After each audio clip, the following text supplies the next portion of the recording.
Senator Judd Gregg just blasted the president's budget director, Peter Orszag, about President Obama's proposal to use TARP funds to help community banks lend to small businesses. The whole concept of the TARP was that as we recoup the money, it would, because we were borrowing it from Americans and from the Chinese, that as we recoup that money, we would use it to pay down the debt. Now that's not going to happen. It's become a piggy bank. Well, Senator, a piggy bank which adds to our deficit, adds to our debt, and gets put on our kids' tax. The degree to which shifting funds would add to our debt or deficits depends on what the net subsidy rate would be on that new activity. And remember, the purpose of TARP was to address problems in our financial markets. And it has been remarkably successful in bringing credit spreads back down to normal levels. One of the lingering problems in our financial markets, however, is access to credit for small businesses. It's why in this budget we're... No. You can't make that type of statement with any legitimacy. Okay. You cannot make that statement. This is small the law. Small businesses are not suffering from Let me tell you what the law says. Let me read it to you again, because you don't appear to understand the law. The law is very clear. The monies recouped from the TARP shall be paid into the general fund of the Treasury for the reduction of the public debt.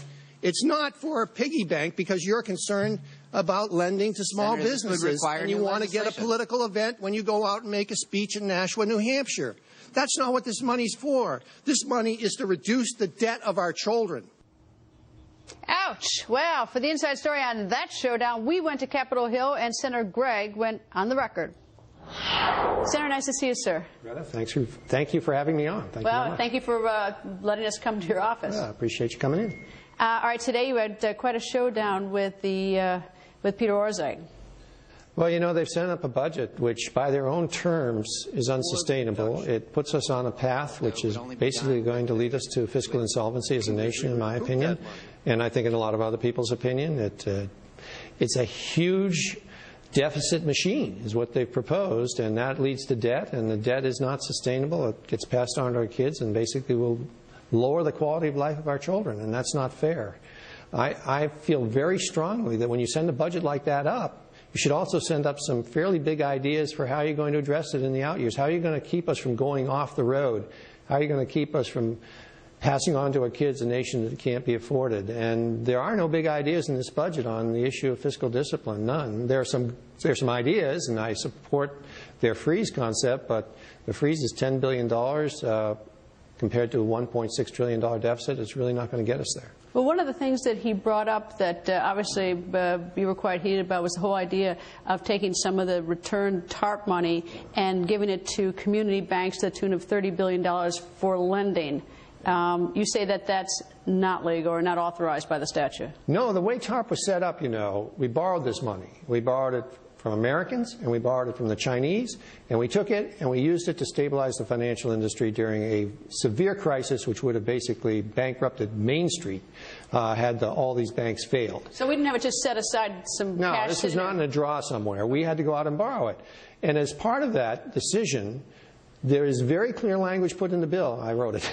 That's why I know it was clear. That said when the money comes back, and we expected it to come back, and in many cases it's coming back with interest, so we're actually making money on it, the money has to be used, shall be used to reduce the debt. That's what the law says. That's what TARP says. That was intentionally put in there so that the money could not be used as a piggy bank for whatever the initiative is, no matter how good an idea it is. Now the President is suggesting that he wants to take $30 billion of the paid back funds and use it for some other initiative. Well, that's not consistent with the law. And it's not consistent with what we should do, basically. We should reduce the debt with this money. If we terminated the TARP today, which we should, we would reduce the debt over the next couple of years by $200 to $300 billion.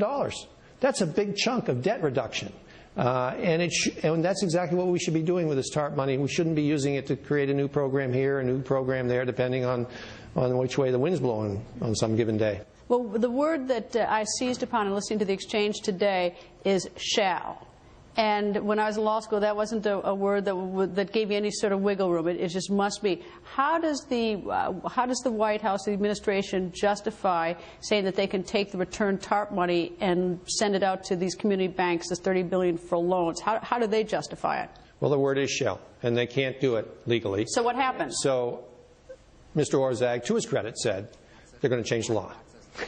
You know, I mean, well, that makes no sense at all. I mean, the whole purpose here was to borrow money, put it out, stabilize the financial markets. When it gets paid back, pay down the borrowing so our kids didn't get stuck with the debt. What they're going to do is change the law so that they borrow the money, send it out to the stabilized financial institutions. When it gets paid back, they're going to spend it on something else so the debt is still out there and our kids still have to pay for it. Do you think he knew the word shall was there before he showed up today? Or No. did you surprise him with shall? I'm not sure whether he knew it or not, but he pretty quickly confirmed that they were going to change the law, so he probably did know. Yeah, I guess I probably would have to give him credit for knowing it, yes. So I take it you're not a big fan of the President's proposed budget? No, the budget is a disaster. It really is. It's more government, more spending, and more debt.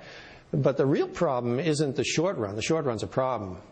But the real problem is that in the out years, there's no compression of the delta. Spending continues to go up, and taxes can never catch it because the spending is going up so fast. They're taking the size of the government from 20% of the gross national product up to 25, 26% of the gross national product. That's simply not affordable. That means you're adding $1 trillion of debt to our kids' backs every year for the foreseeable future, and at the end of 10 years, not only is it not coming down, it's still going up. So if we were having this conversation 10 years from now, what would the economy look like, according to your prediction, assuming the President's proposed budget got passed? I personally think we'll hit the wall long before 10 years. I think within 5 to 7 years. What does that mean, hit the wall? That means that people stop buying our debt or make it very difficult for us to sell debt, that the value of the currency is affected, and that you either end up with a significant inflationary event or a event where you have to so significantly raise taxes that you reduce the productivity of the entire economy and you're no longer creating jobs. The simple comparison is this. It's like a family that's been living beyond its means for many, many years, and its income can never catch up with its debts. And at some point, the world community says to us, I'm sorry, we're not going to fund your debts any longer. We're simply not going to lend you the money you need. I mean, we're not operating off our own economy's ability to support us. We're operating because China is willing to lend us money, and other nations are willing to lend us money. Well, they're putting up some fairly significant red flags right now that says, we're a little concerned about all your borrowing, and if we continue this borrowing, they're going to put up very severe red flags and say, hey, maybe we're just not going to lend to you anymore, or if we do lend to you, we're going to put a price on the lending which is so expensive that it makes it very hard for you to do much else with your government besides pay down your interest. Senator, thank you, sir. Thank you, Greta.